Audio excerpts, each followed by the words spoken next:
कधी असं झालंय का, की एखादं काम करताना आपण इतके रमून गेलो, की आजूबाजूला काय चाललंय याचं भानच उरलं नाही. वेळ कसा गेला कळलंच नाही आणि सगळ्यात अवघड गोष्ट सुद्धा एकदम सोपी वाटायला लागली? बस, तीच आहे फ्लो स्टेट, म्हणजे सर्वोत्तम कामगिरीची एक जादुई अवस्था.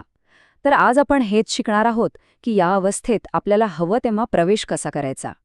जरा विचार करा, एखाद्या कामात इतकं मन लागलंय की बाकी सगळं काही जणू गायबच झालंय. वेळ, टेन्शन, आजूबाजूचा आवाज काहीच नाही, सगळं शांत. हीच तर आहे फ्लोची खरी जादू. ओके, तर आज आपण काय काय बघणार आहोत? सगळ्यात आधी फ्लो स्टेट म्हणजे नक्की काय ते समजून घेऊ. मग तो साधण्याचा गोल्डन रूल काय आहे ते पाहू.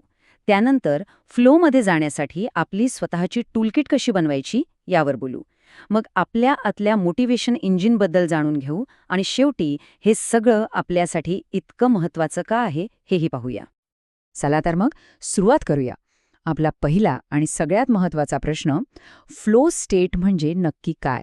हा जो एफर्टलेस एफर्ट म्हणजे सहज प्रयत्नांचा अनुभव आहे, तो नेमका असतो तरी कसा?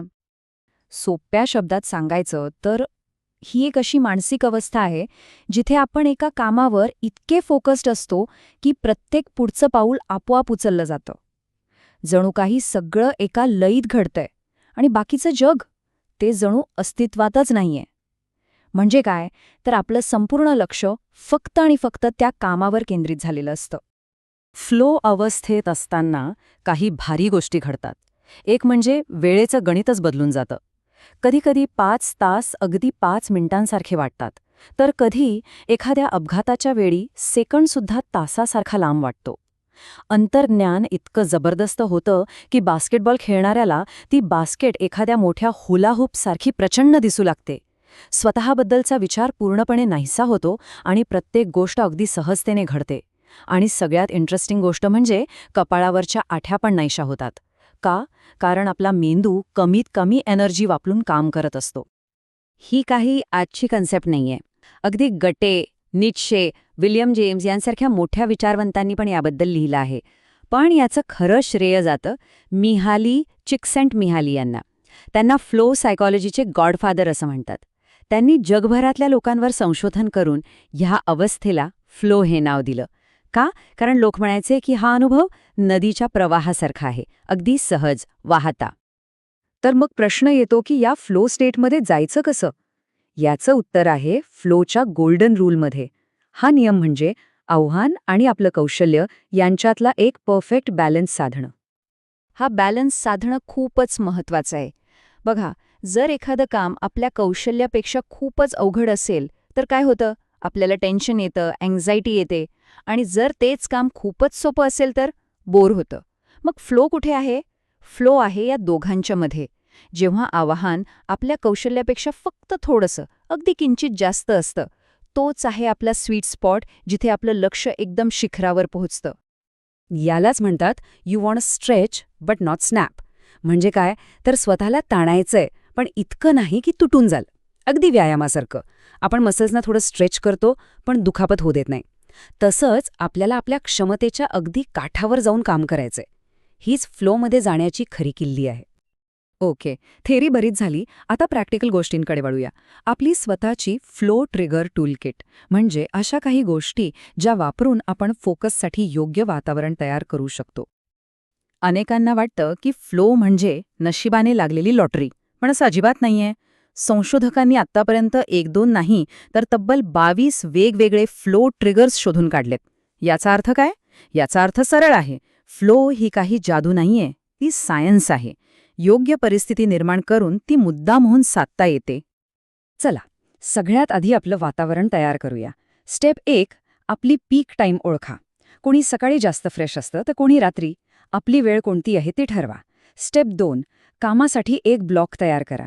साधारण 90 ते 120 मिनिटं. या वेळेत दुसरं काहीही नाही.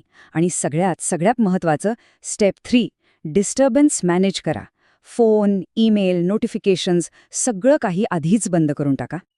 हे डिस्टर्बन्स टाळणं इतकं गरजेचं का आहे? कारण त्याची किंमत खूप मोठी आहे, माहितीये? एका अभ्यासानुसार फक्त एका छोट्याशा डिस्टर्बन्समुळे फ्लो स्टेटमधून बाहेर पडल्यावर परत त्याच अवस्थेत जायला तब्बल 15 मिनिटं लागू शकतात. 15 मिनिटं, आणि तेही गॅरंटी नाही की आपण परत जाऊ शकू. बरं, वातावरण तर सेट झालं. आता आपल्या माइंडसेटवर काम करूया. इथे आपल्याला मदत करतो डोपामाइन नावाचा एक केमिकल. तर नवीनपणा, अनअपेक्षित गोष्टी, थोडी गुंतागुंत, एखादा जबरदस्त अनुभव किंवा थोडी रिस्क, या गोष्टी डोपामाइन रिलीज करतात आणि आपला फोकस वाढवतात. आणि हो, रिस्क म्हणजे फक्त शारीरिक नाही, ती भावनिक, सामाजिक किंवा बौद्धिक सुद्धा असू शकते. ओके, हे तर झाले फ्लोमध्ये जाण्याचे तात्पुरते उपाय. पण जर फ्लोला आपल्या आयुष्याचा एक महत्त्वाचा भाग बनवायचा असेल, तर आपल्याला जरा खोलवर जाऊन आपलं मोटिवेशन इंजिन कसं काम करतं ते समजून घ्यावं लागेल. ही एक 5 पायऱ्यांची साखळी आहे. सगळं सुरू होतं जिज्ञासेपासून, म्हणजे क्युरिओसिटी. इथून आपल्याला फुकटात फोकस मिळतो. हळूहळू हीच क्युरिओसिटी पॅशन म्हणजे उत्कटतेमध्ये बदलते. मग जेव्हा हे पॅशन एखाद्या मोठ्या ध्येयाशी किंवा पर्पजशी जोडलं जातं, तेव्हा त्याला एक अर्थ मिळतो. हा पर्पज पूर्ण करायला आपल्याला ऑटॉनॉमी म्हणजे स्वातंत्र्य हवं असतं. आणि शेवटी येते मास्टरीची इच्छा, म्हणजे ते काम अजून चांगलं करण्याची, त्यात पारंगत होण्याची धडपड. पण हे सगळं करायचं का? फ्लो इतका महत्वाचा का आहे? याचं उत्तर फक्त वैयक्तिक कामगिरी सुधारण्यापुरतं मर्यादित नाही, तर ते आपल्या आत दडलेल्या प्रचंड क्षमतेशी जोडलेलं आहे. जरा मोठ्या कॅनव्हासवर पाहिलं तर काही जबरदस्त गोष्टी दिसतात. फ्लो फक्त माणसांमध्येच नाही, तर अनेक प्राण्यांमध्येही असतो. इतकंच काय, तो ग्रुपमध्ये सुद्धा येऊ शकतो. त्याला ग्रुप फ्लो म्हणतात. विचार करा, एखादी टीम एकत्र येऊन अशक्य वाटणारा सामना जिंकते, तो ग्रुप फ्लोचाच प्रकार आहे.